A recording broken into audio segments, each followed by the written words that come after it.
Hi, everybody. Today is Friday, November 14th, 2025, and our friend Colonel Daniel Davis is here with us. Welcome back, Colonel. Always a pleasure to be here. Nima, thanks for having me. Please subscribe and hit like button, helping us reaching more people. And Colonel, let me start with what's going on here in Latin America.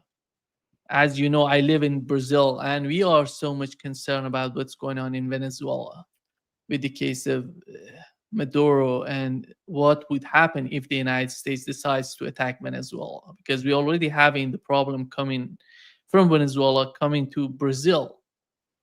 And here is what Maduro said, his message to Donald Trump.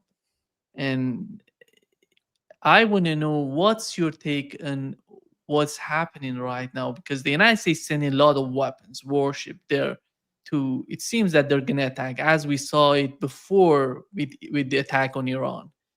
And before going to your comment, here is what Maduro said. What is your message to the people of the United States, President? To unite for the peace of the continent. No more endless wars, no more unjust wars, no more Libya, no more Afghanistan. Do you have a message for President Trump? My message is yes, peace. Yes, peace. Yeah. Yeah, I'm sorry. I was looking up on my phone. I wanted to see something that I had seen just last night. You asked about what's going on right here and this build up here. I actually sent out an X post last night because I was just livid when I saw the Secretary of War. I still can't bring myself to say that instead of Secretary of Defense, but that's the accurate thing. So I'm going to say. He says, today I'm announcing Operation Southern Spear. This mission defends our homeland, removes narco-terrorists from our hemisphere, and secures homeland for the drugs that are killing our people, etc. That is as much of a lie as anything that has ever been said, and it is self-evidently so. You don't send an aircraft carrier, much less the biggest and the most powerful one in your entire arsenal, off the coast of Venezuela to attack drug boats. And I even wrote it there. I said, don't insult our intelligence that we're stupid and we think we're going to believe that stuff. That is the thinnest gruel that I've ever seen for something so self-evidently aimed at destroying something in Venezuela and going after Maduro. So, I mean, Maduro has already tried everything in his power to forestall this. You saw, of course, where he basically just laid out his country's resources on a silver platter to Trump and said, take this. He gave an English language message to Trump. Said, take the oil, take the minerals, take the gold, whatever. Basically, you can have it all. And Trump used a four-letter word on live television in response. And then you see all we did is end up building up more combat power. So it just shows that there is something desperately wrong at the highest levels of our government when this is a blatant, and let me just be categorical here. This is a blatant violation of every international law there is. It's a violation of the United States Constitution. It's a violation of the U.S. law itself, the least of which is the 1973 War Powers Act, but also many other relevant laws. Even if these people in these boats that we've been killing people in were genuinely smuggling drugs, and by the way, there's lots of evidence that many of them were not doing that. Even if they were all doing that, there is no legal justification for simply summarily executing everybody who's involved with it. And you may also have seen that Trump, from the Oval Office, was asked, well, why don't you just declare war on these people? And others said, hey, also, through the congressional side, meaning make it legal, at least on paper. And then why don't you do what the U.S. Coast Guard has done for decades, interdict the boats and capture them and get their cargo and find out who the people are and all that, all the intelligence you could get from that. If you were actually interested in stopping the drug trade, that's what you would do. But instead, Trump says, no, we're not going to go after a declaration of war. I'm just going to kill them. Everybody who's involved with the drug trade, we're just going to kill them. I think that's pretty close to an exact quote. And that tells you all you need to know. And now here you see the U.S. aircraft carrier coming in. You see last night the Secretary of War declaring an operation now exists. I mean, they're not going to send them out there to do nothing and just make some, splashes and some ex post headlines and then turn around and come back home. So the expectation is they're going to do something. And listen, this has every opportunity to blow up in our face, because there's some people, and by the way, jump in any time if I'm rambling too far.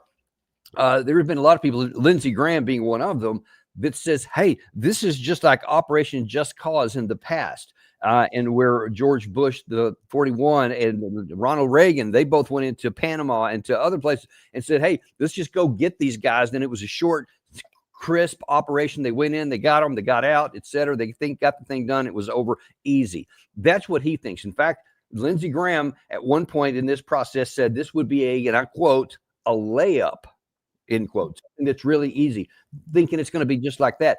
But see, we're not only immoral and unethical, it's also militarily foolish, because unlike some of these other operations, there has been this huge lead time.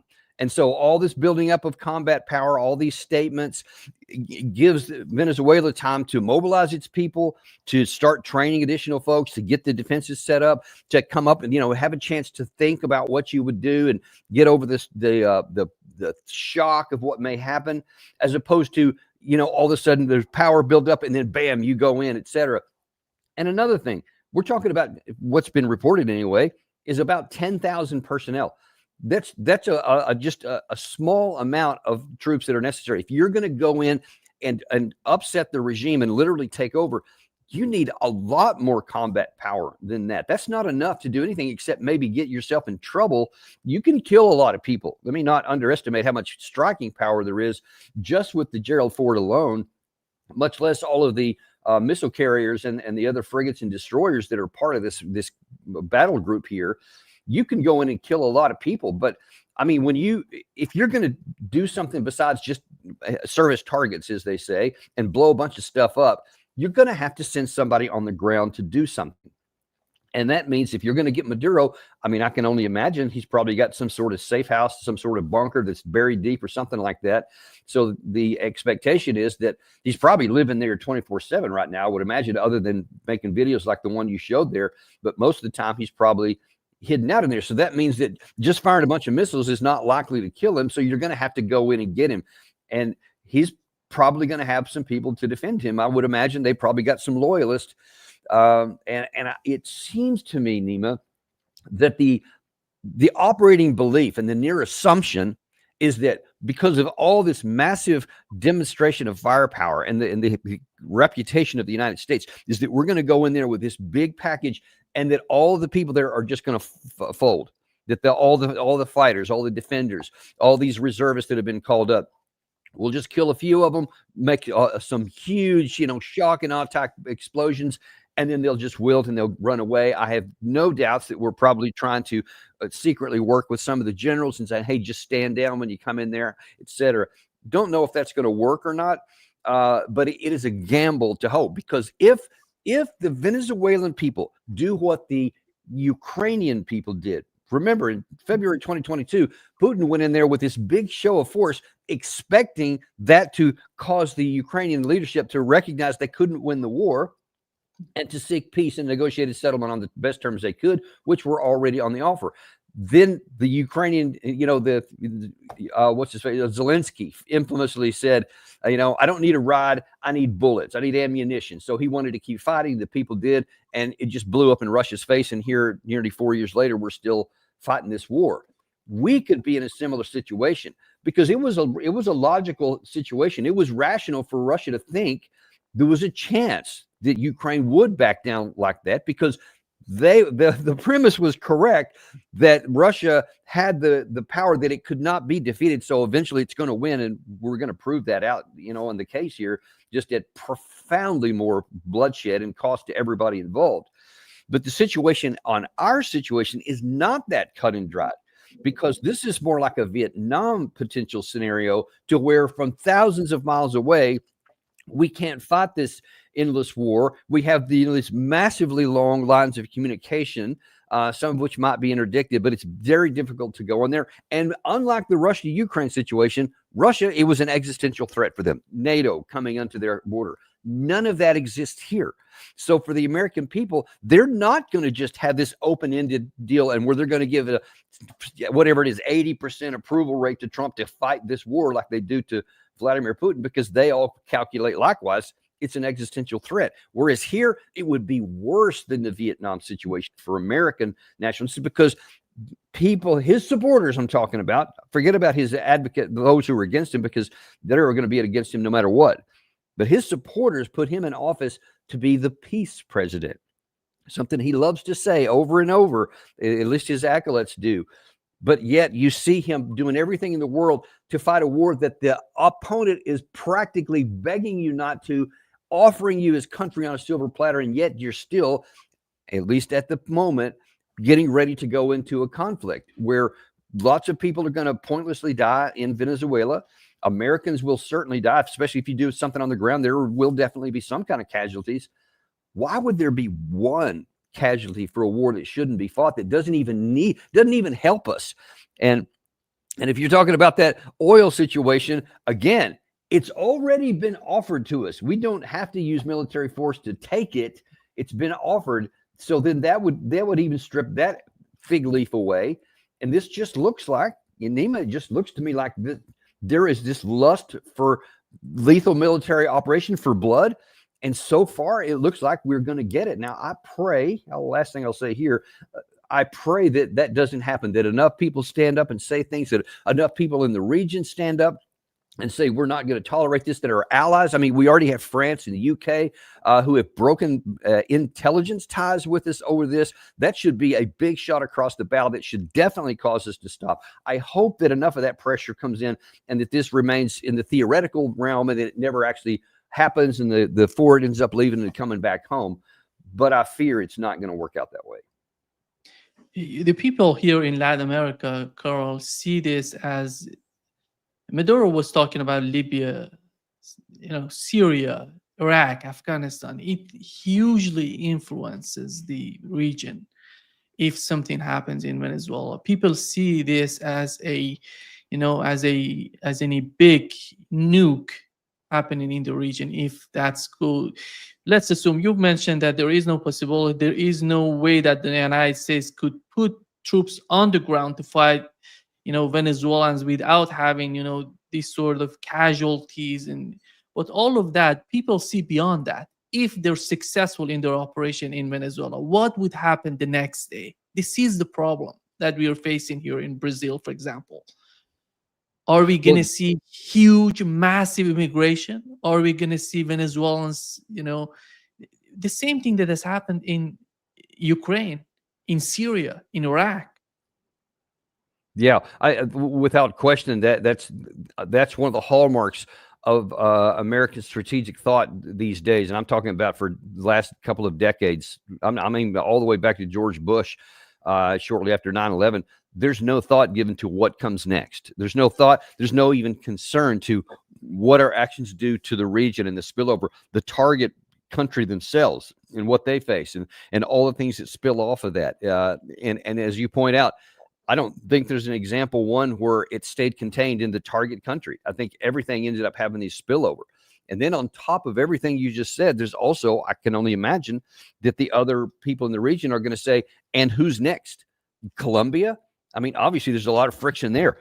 Brazil, are they next? Because there's been friction there between the White House and Brazil.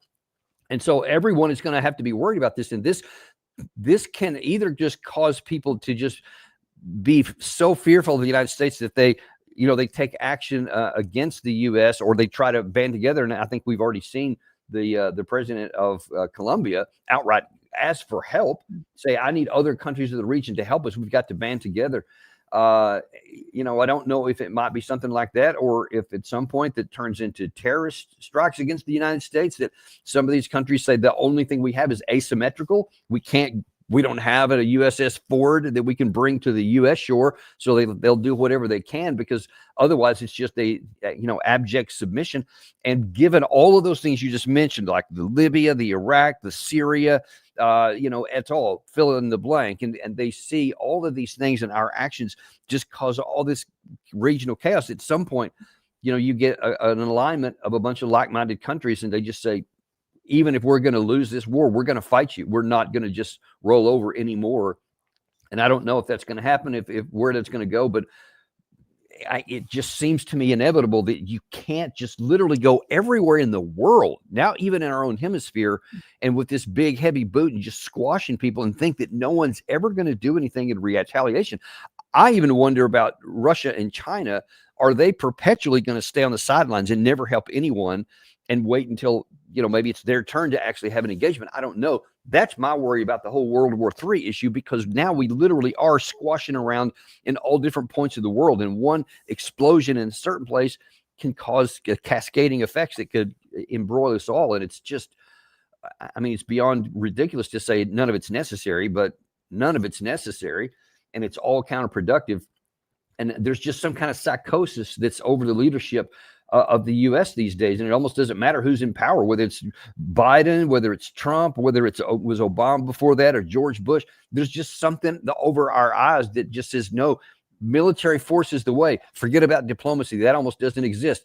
And when you have the Secretary of State as the national security advisor on what is coming out to be a permanent basis, that tells you a lot that you need to know. When you took the previous national security advisor and made him the UN ambassador, what does that tell you? You have literally, by definition, weaponized diplomacy. And so now it's the Department of War, which also escalated.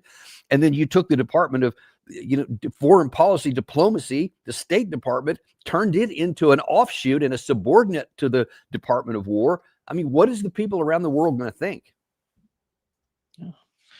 Colonel, shifting the gear to the conflict in Ukraine, where are we with the Russian army in Ukraine? And how do you find the current battlefield in Ukraine? And what does Donald Trump want from Russia? Because he's trying...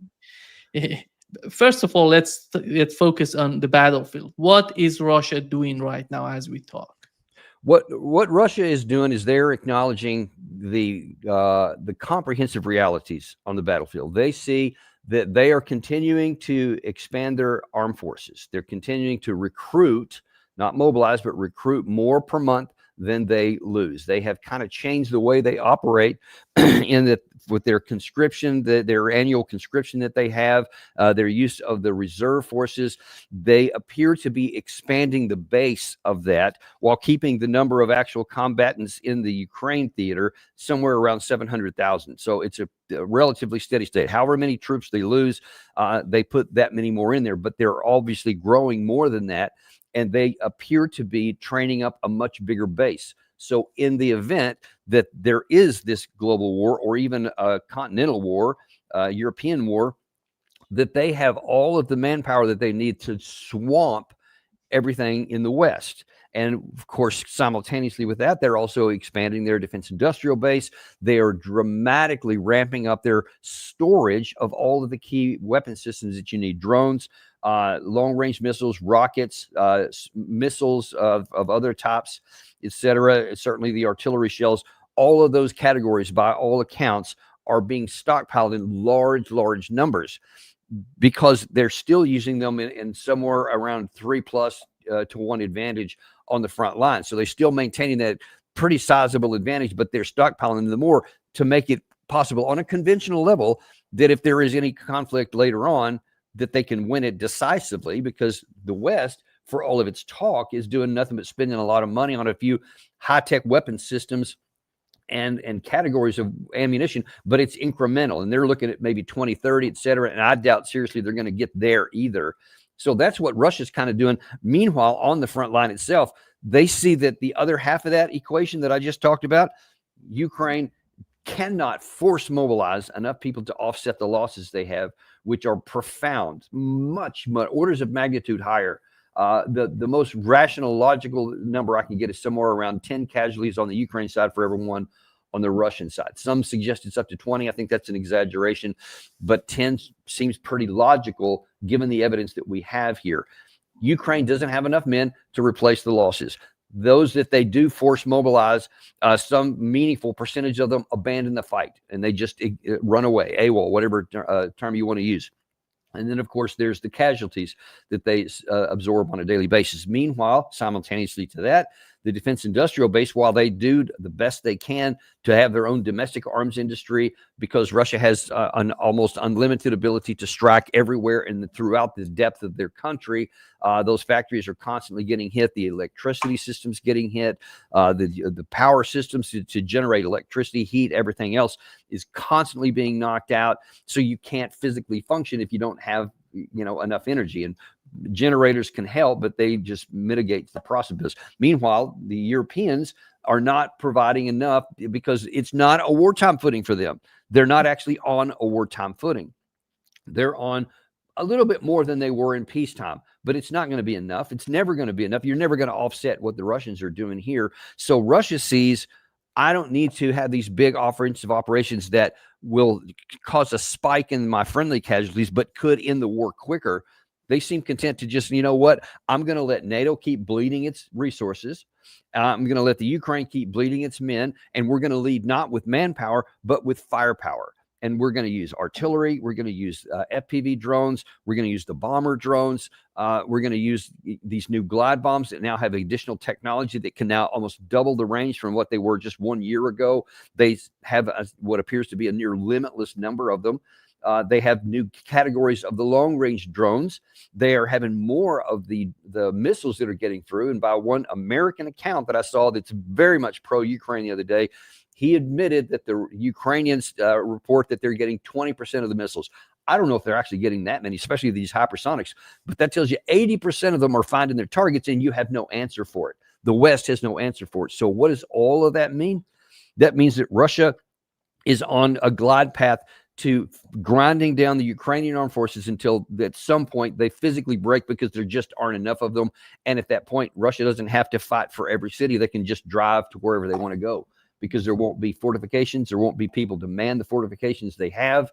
And the morale continues to drop. So this is on a glide path to a military victory for Russia because, and by the way, one of the reasons I love your show, Dialogue Works, it does. And it has been absolutely abandoned by the West writ large, not just the U.S. And so we could have had dialogue to bring this to an end a lot longer, long time ago. It would have preserved hundreds of thousands of Ukraine men for the future, territory, cities, all of that stuff. Because we have refused to have a negotiated settlement at any point, the West, the United States, Britain, France, Germany, have condemned Ukraine to a military defeat. And Russia appears content to just let it go on without increasing the risk of their troops.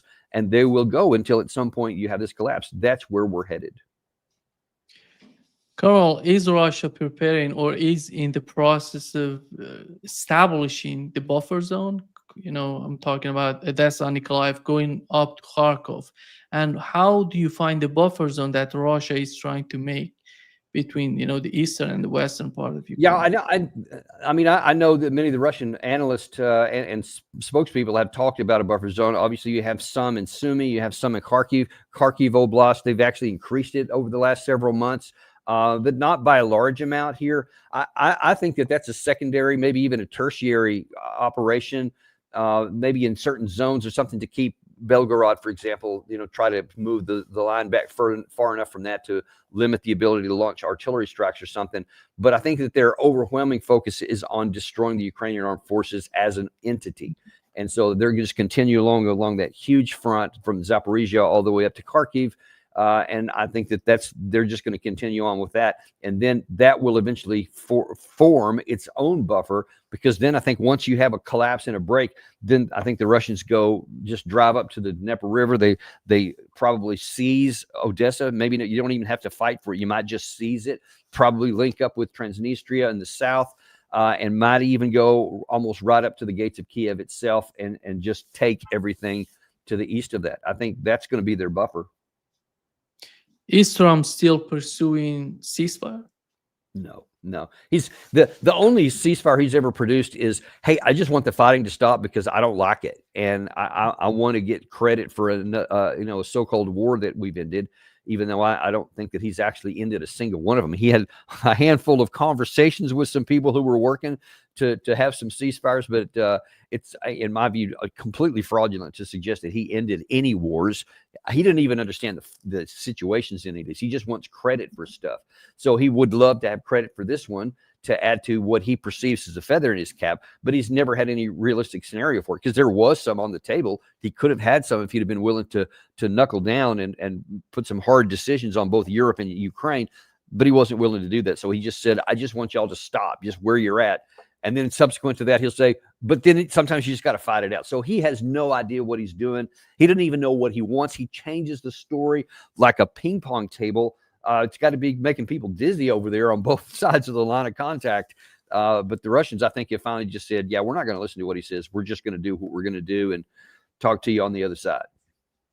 Who's providing Donald Trump with the information? Because we had the meeting between Donald Trump and Putin in Alaska, and he said in the aftermath of the meeting, immediately, he said that ceasefire is gone. You have to find a permanent solution for what's going on.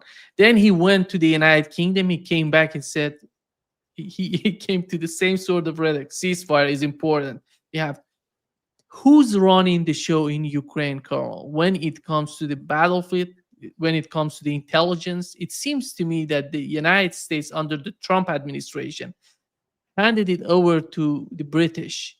Is that the case, or you still see? I don't have any insider information to give you authoritative answers, but I have come to the same conclusion that you did, that the British, maybe even a consortium of the British, French, and German have kind of together come up with this. And of course, the EU leadership and Ursula von der Leyen, Kaja Kallas, I think that kind of that group themselves have been kind of running the show. Zelensky's, enthusiastic about everything they say, even though it's detached from reality and can only have his country destroyed. It shouldn't give him any excitement, but it does. So I think that those people are, and I think that their head spins just as much as Vladimir Putin's does about what comes out of Washington, because it just changes all the time. And I think that they're as detached from reality as Trump is, just in a different way and with the same catastrophic result for the Ukrainian people. And I think that history is going to be very, very bitter to all of the Western leadership. And you can go all the way back to Joe Biden and just roll it in a straight line to the current president. And it's going to be bad for us all. Yeah. And before wrapping up, I know that you have to leave us, but Carl, looking at the Middle East today, we had a 12-day war between Israel and Iran. And it seems that Israel is getting prepared, not only fighting Iran, but also in Lebanon. And Netanyahu yesterday said they don't need the United States. They can, they're independent. They can decide about their, country, what would be the policy, the strategy of Israel. But if they attack Iran again, on the part of Iranians, we've learned 2 days ago from one of the officials, military officials in Iran, they said if Israel attacks Iran, they're going to hit Israel with 20,000 at the same time missiles. And what is happening in Washington in terms of just calming down the situation in the Middle East, making some sort of decisions that nobody wants this war? That's not true. You can't say nobody. Israel most definitely wants the war. They definitely do. No one should want the war. Not many other people want the war, but Israel clearly does. And listen, if you weren't looking at any headlines, if you weren't listening or reading any news, and you're just looking on the ground at what's happening here, in my estimation, there was no ceasefire. It was a piece of paper only. It was a headline. It was a bunch of celebrations. You had a temporary ceasefire and a hostage exchange between the two sides. And almost after that, and since that time, I don't think you can say there's been a ceasefire. The Israeli side has continued to operate in both the Gaza Strip and in the West Bank and in Lebanon. And they've just continued to fight. It's hardly reduced from where it was before that.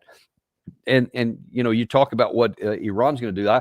I rarely use the term the 12-day war, because there was a 12-day flashpoint, and then the gun stopped because everybody had motivation for it. The thing didn't end. No conditions and terms were met. They just stopped fighting because it suited all of them for the moment.